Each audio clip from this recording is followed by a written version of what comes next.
Hi class, this video is to introduce you to Lab 6 and then show you some of the very first data from Lab 6. So let's get started. First of all, I want to note that this is a virtual lab to comply with our online instructions.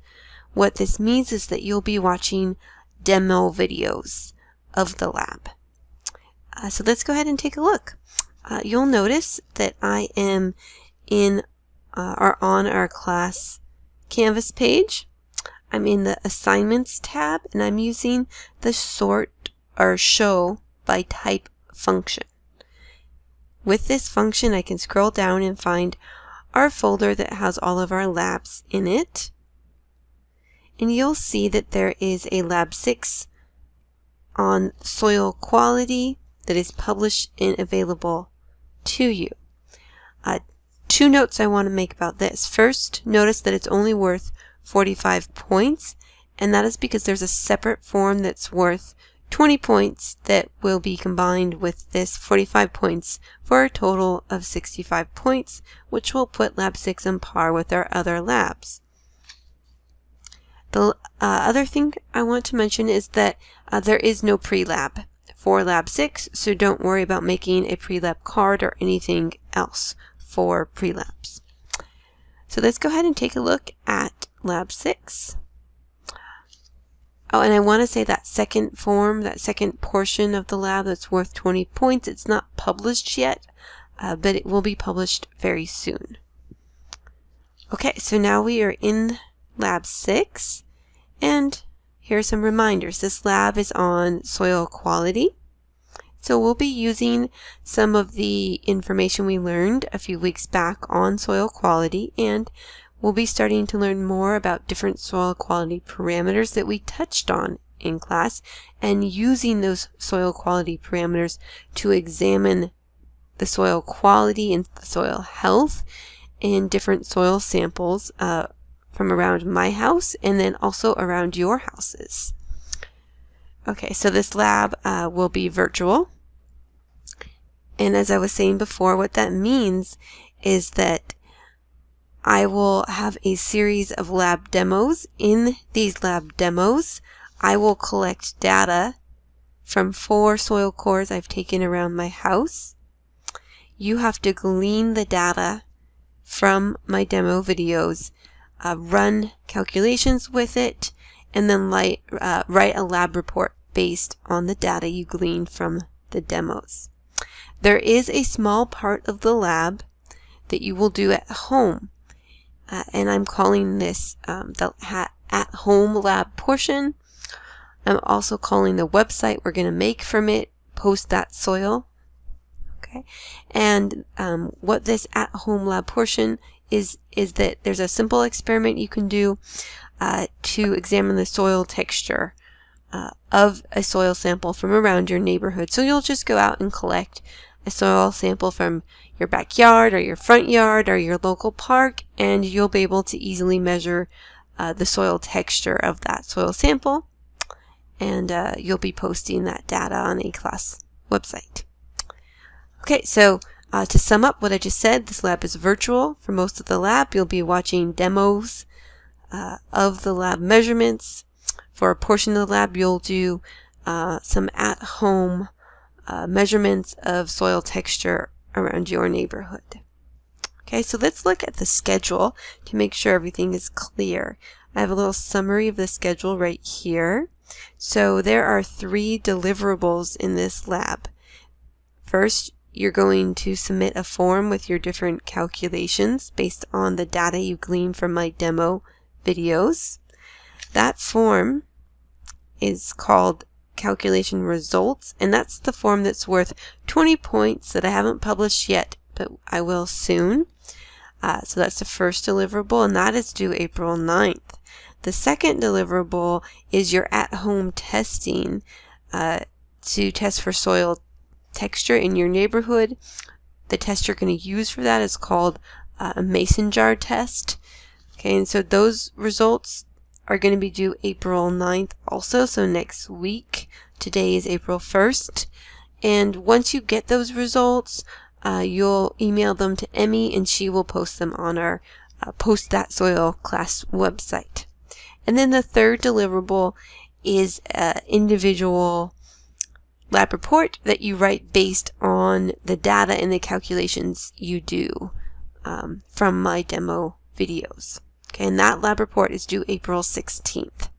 So hopefully that is clear. You have 3 deliverables: calculations due April 9th, separate form right here, calculation results due April 9th. The calculations are on data from my demo videos. Second deliverable is your results from your at-home test, which measures soil texture via a mason jar test.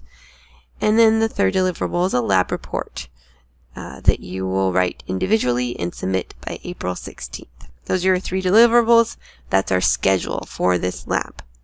So now that we have our schedule and our 3 deliverables established, let's look around just like some different resources that I have here for the lab. So first of all, at the top here, I have a full PDF of instructions. Now these instructions are for if you are going to do the lab yourself. And I wrote them out that way so you can follow along with my demo videos.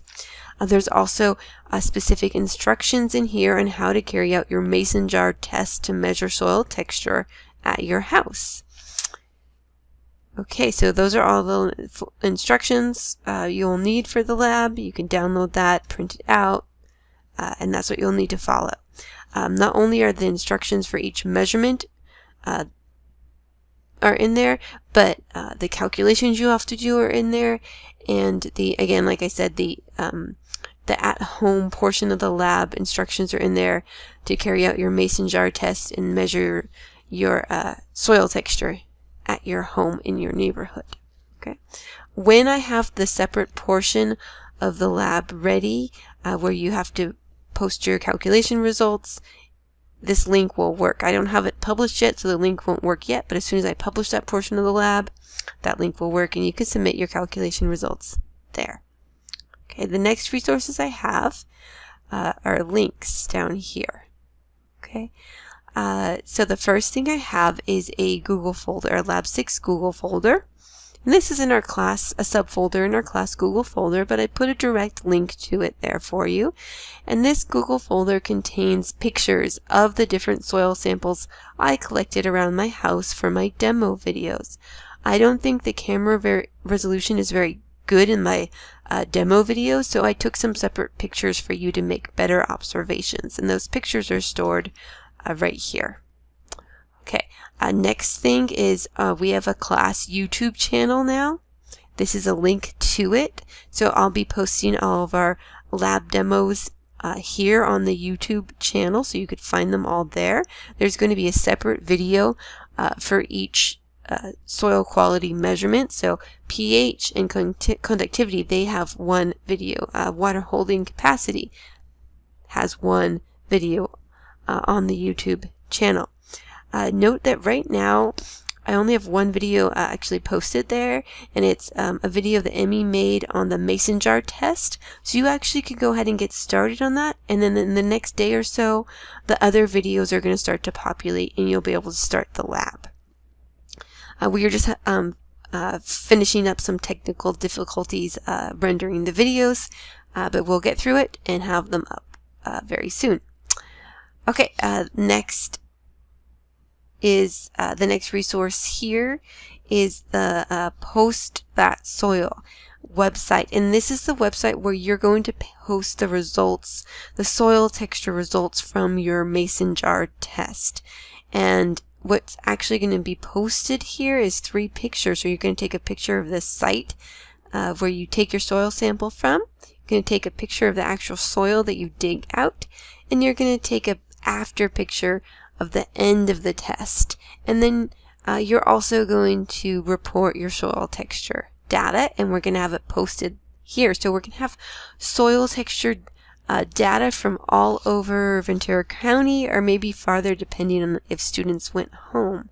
Right now, this is what the website looks like. It's a WordPress blog website that Emmy has put together for us, and all of the soil texture data that you measure in mason jar tests will actually be posted here, and you should look at it and include it in your final lab report. I think it'll be really interesting to see the different soil we see all around Ventura. Some of it is going to be natural soil, and some of it is going to be, I guess you would call, cultivated soil from the landscaped areas around your neighborhoods. Okay. And then the last resource I have here is a soil texture classification calculator. So after you measure your soil texture, what it's going to tell you is the percent sand, the percent clay, and the percent silt in your soil. And you take that data and you go to the soil calculator and you enter that data here. All you need is the percent clay and the percent sand. And so I can do a demo for you. I can say, let's say we had 60% sand and let's say like, I don't know, 25% clay in our mason jar. You enter that data here and then you just push get type, and it will plot your data on the soil triangle, and the red dot is your data, or you can change it to a different color if you want to. Okay, that is where your soil texture has been plotted, and that indicates your soil texture classification. So a soil that is 60% sand, 25% clay is a sandy clay loam soil, and that's what you will report. Okay, so that's another resource for you I have here inside our lab. These links are also listed in the full instructions in the PDF, in the full instructions. Okay. Okay, so that is a general tour of Lab 6. What I want to show you now is this Google folder, and inside the Google folder I have a Google Slides PowerPoint that has organized all the pictures I have of the 4 soil samples I collected around my neighborhood and that I used for my demo videos. And it also has some initial data from that soil that you're going to need to do your first calculations. So I'm going to go ahead and show you, I'm going to go to that folder and I'm going to show you around the Google Slides presentation that I have prepared for you. So let's navigate to that Google folder.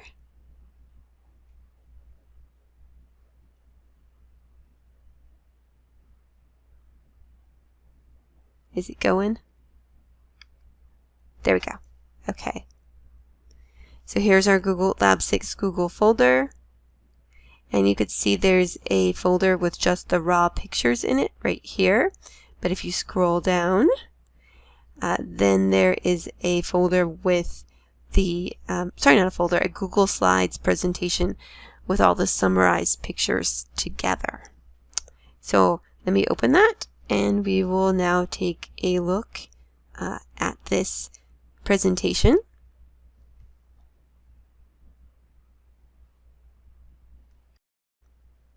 Okay, we are now inside this Lab 6 Soil Quality Google Slides presentation that I put together for you. This presentation summarizes all of the supplementary photos I took for you of the 4 soil cores I took from around my neighborhood. They're actually in a park that's in my neighborhood.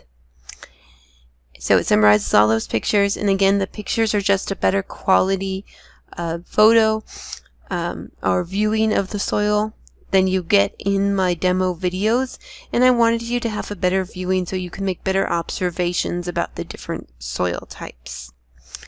So let's go ahead and look through this. Oh, so summarizes the photos, but it also introduces some of the first data that you'll need to start your calculations. Remember, you have access to this Google Slides presentation, but I just want to step through it with you quickly.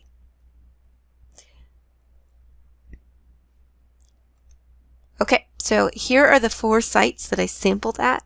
You can see the numbers 1, 2, 3, 4. Site 1 was our grassy site, and I want you to think going through the lab about how we talked about the temperate grasslands make excellent farms when they are cleared and used for agriculture because they accumulate so much organic matter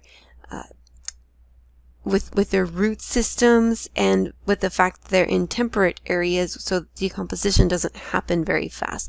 Just think about that as we go through the lab. So that's site 1, and then here's site 2. I know it looks grassy, but it's actually a bare spot. You will see in a minute it's a bare spot in this grassy area. And then site 3 is underneath this tree. And the soil you'll see is very similar to site 2, but one big difference is that this tree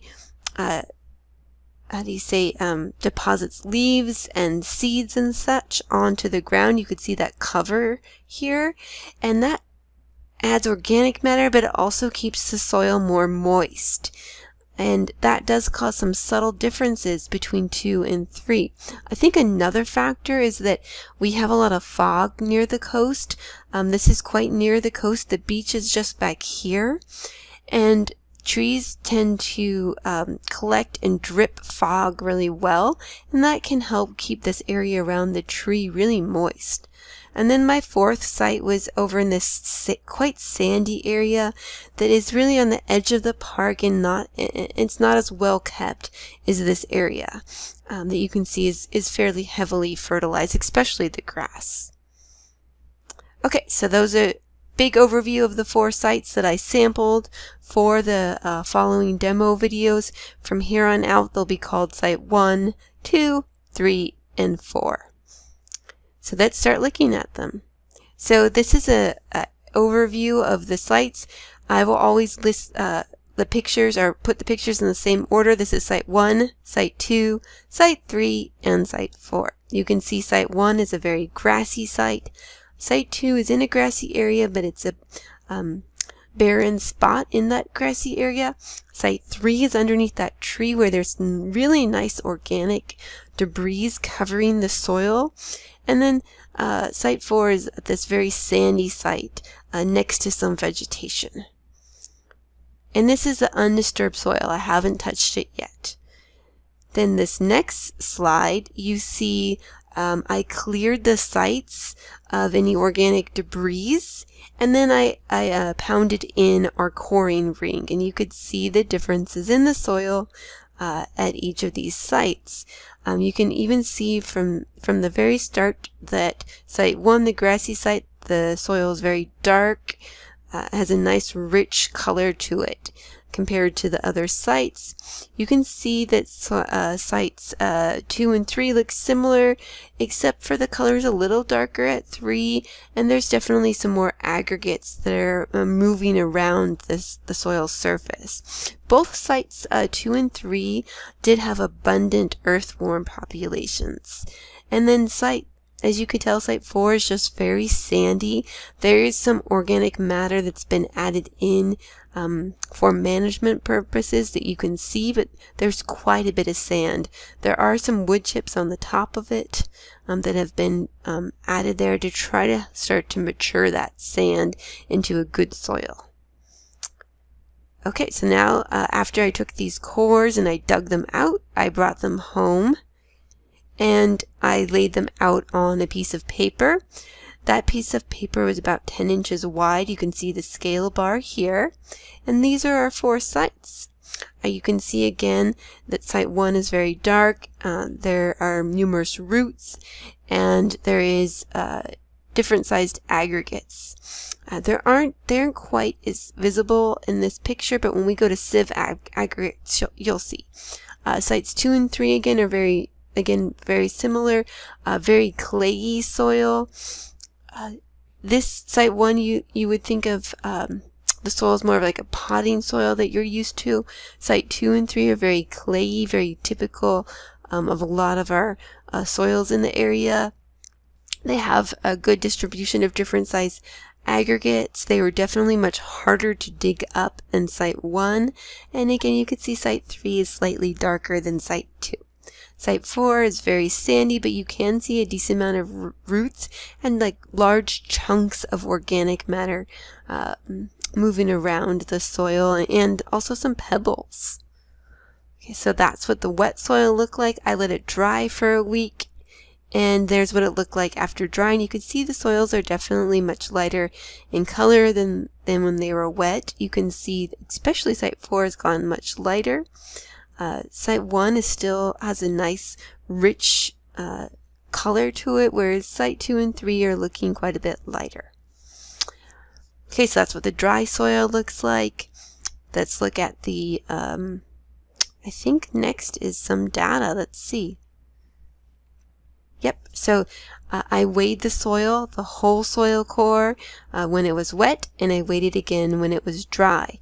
And here is my data. So you're going to go ahead and need to take this data down and use this for calculating bulk density and calculating water soil content, and also water filled pore spaces. You'll need this data. At the end of going through this presentation, I will give you one more data point that you need for bulk density, and that is that you need the volume of the coring ring that I used. So I'll show you that at the end of this presentation.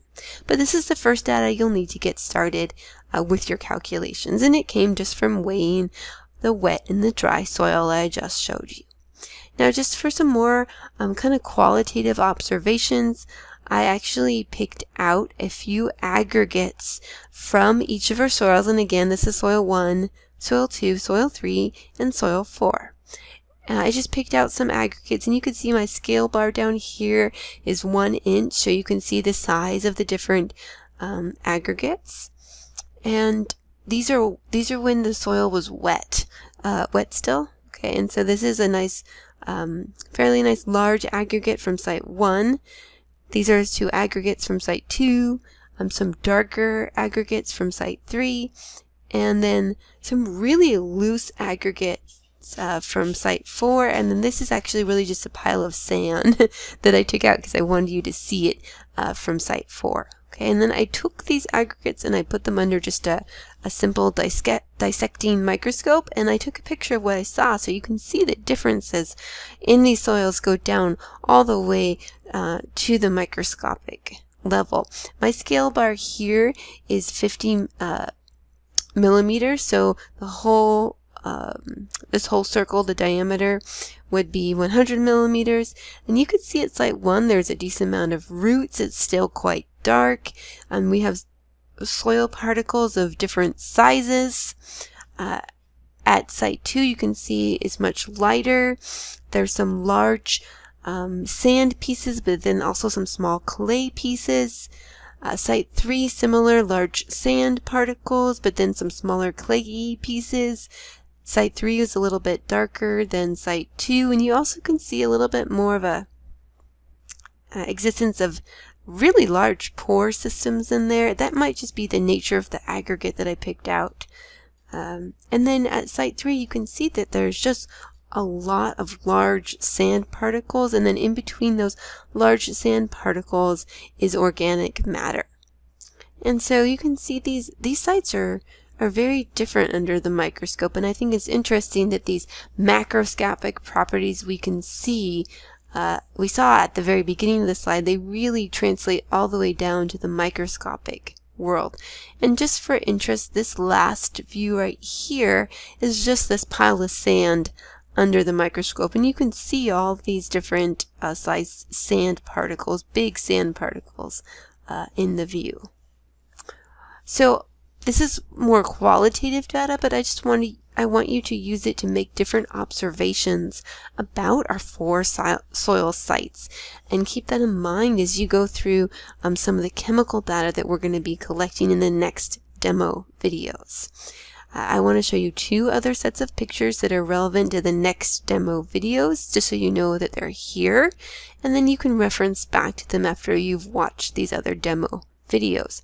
So in this next slide we have aggregates that I sieved out, so you could see the different aggregates, and then again site 3 is a little bit darker than site 2. Site 1 is very dark and has really good distribution of aggregates. Site 4 didn't really have any aggregates. This is a nice dark color, yes, but this actually ended up being all twigs and seeds and such, and no aggregates. But you can see the different aggregates I was able to sieve out, and then I did a slaking test on those aggregates to check for stability, and there's a picture of the test. And so you can refer back to this picture. It's a nice clean picture of the test results after you watch the demo video. And then finally, here's a subsample I took from each soil core to do the water holding capacity test. And again, after you watch that video, or that demo video, you can come back and see these pictures just to get some better observational details after watching the video. Here's another shot for you of the subsamples I used for water holding capacity.